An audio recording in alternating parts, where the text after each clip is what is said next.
Hey everybody, Matt with the Low Cash Homestead. We're looking at my wife's Jeep. No, wait. We're not looking at my wife's Jeep. We got rid of that Jeep. I had to keep fixing it. And I don't think that's a testament to my mechanical skills. I think it's a testament to something else because it was different systems that kept breaking. That was an '02. It didn't have that many miles on it. And it just kept breaking and we just weren't going to spend any more money on it. So we got rid of that. Picked up this Infinity. This is a 2002 QX4, 3.5 liter. It's got adjustable four-wheel drive and all kinds of good stuff on it. Seems to drive well. And I think I don't know exactly what she paid for it. Somewhere around $3,500, I think.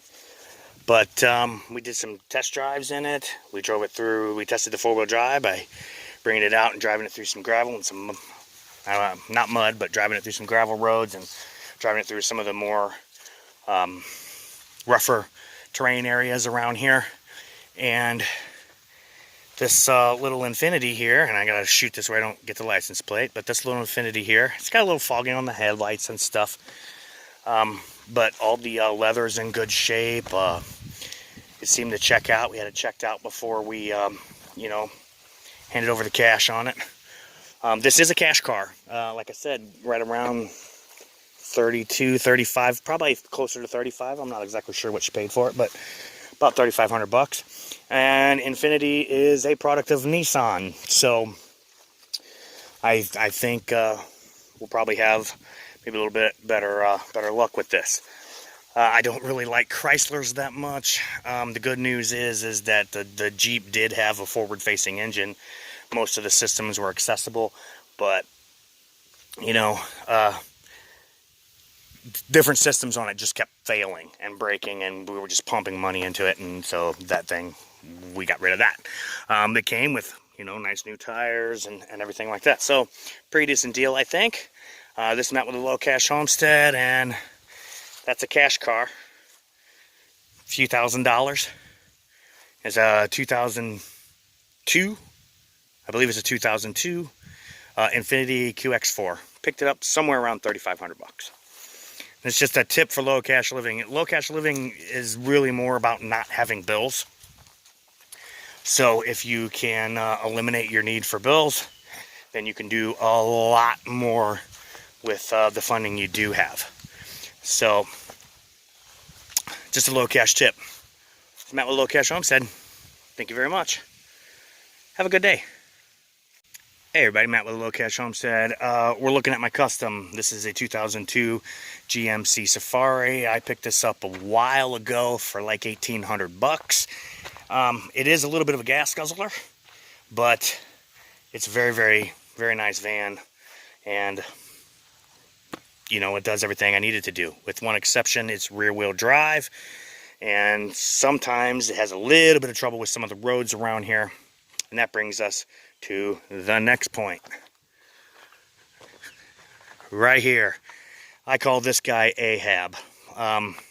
This is a 1995 GMC Safari all-wheel drive. Picked this up for $500 bucks. It needs some work. The headlights don't work.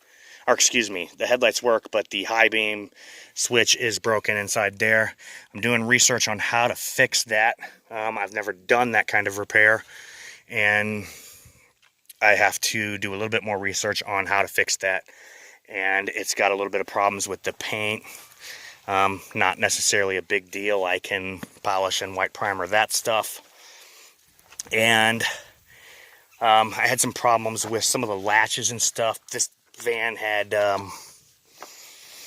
been sitting for a minute, and so I just went and took I'm trying to think of the stuff now. It's a rust breaker, PB Blaster. I took PB Blaster and sprayed down all the handles and latches and everything like that, and now everything operates great. Easy. The interior carpet is, part of it's there, part of it's not. It's pretty well toasted, and the bolts for the sleeper sofa in the back. They're rusted, and there's a couple rust spots through where it's rusted through the floor when I was trying to get that seat in there. So I have to cut those bolts out and do some work there. The man I bought it from gave me a roll of replacement interior carpet. And the windows are power windows. They don't roll down as they should, but I don't think that's going to be a big deal. I've went through it, checked all the fuses and relays, so the window problem is something else. There is a auto glass shop that I've spoken to that does do roll up and roll down repairs. So I bought it for 500 bucks. It needed an exhaust that was like 450 bucks. 1995 in my state. I won't need emissions, although the check engine light is not on. It does have tow package, and it's all-wheel drive, and it came with decent tires, and the oil looked decent, and the transmission fluid looked decent. You know, most of the little mini blinds on the inside are okay. Some of the woodwork on the interior needs a little bit of sanding, and I'll probably pull. Basically, I've got most of the, I'm not going to start doing that interior yet until I know what fixing the steering column and getting those high beams working. It also doesn't have a stereo. But it does have some very heavy gauge wiring, and I did find, an Iowa 10-disc changer under the passenger seat, and it's got some very heavy wiring under the hood, so it probably had at one point some capacitors and some other stuff in it. The speakers are all Sony Explode, so that's cool. It does have some rust spots, nothing I can't fix with probably some fiberglass sheeting and a little Bondo. You know, fiberglass sheeting and Bondo fiberglass resin. I've worked somewhat in fiberglass. It's not my favorite thing to do, but I think I can patch those up. It's got a few cracks in the running boards, but so far I've got about 900 bucks into it, and she runs. But I call her Ahab. This is my white whale, my all-wheel drive white whale. So what you need to remember about these GMC Safaris is that they are a truck chassis van, meaning that these vans are built on a GMC truck chassis. So when you buy a Safari, which they don't make anymore, and honestly I really think they should bring these back because they were extremely popular. Growing up we had a couple of them, which led me to, when I started finding them for sale, to buy the custom and then buy Ahab here. The thing you need to remember about these is that they're built on a truck chassis. So essentially, when you get an all-wheel drive Safari van, you're getting an all-wheel drive truck that's a van. This is Matt with the LOWCASH Homestead. This is our Ahab project. Thank you very much. Have a good day.